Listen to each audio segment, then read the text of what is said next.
My name's James Crouch here with Alliance Tire, and today we're going to talk about the real differences between a bias tire and a radial tire. Let's start with the construction. So a bias tire is built by having two beads, the piece that hits the wheel, and having a sheet of ply that goes from one side to the other at an angle, and this is done over and over again diagonally to create the tire. A radial tire is a little different. It's actually two beads, so what connects the tire to the wheel. One cord is attached to one side and looped around radially to the other side, and then belts are applied later to create the tire. This creates two different types of performance.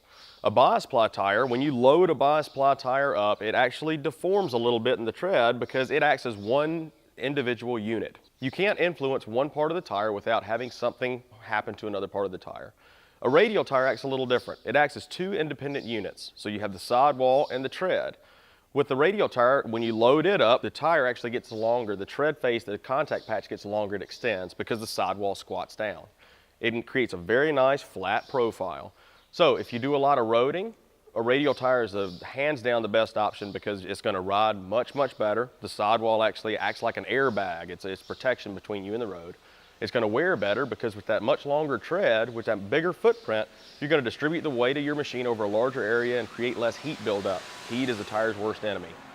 So there's a significant difference in the longevity and the life of a tire between a bias and a radial. Because the bias is not going to give you a nice flat profile on the footprint, you're going to have some irregular wear issues if you're on the road any. A radial tire with that nice long smooth footprint, you're going to distribute your weight out over a larger area. It's going to last longer. It's going to wear more even.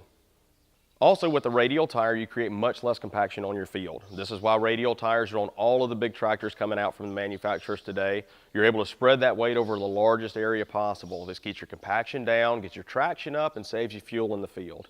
Radial tires are always a little more expensive than a bias ply tire. They're more expensive to manufacture. So sometimes you may not be able to justify that additional price. A bias tire may work very well for you.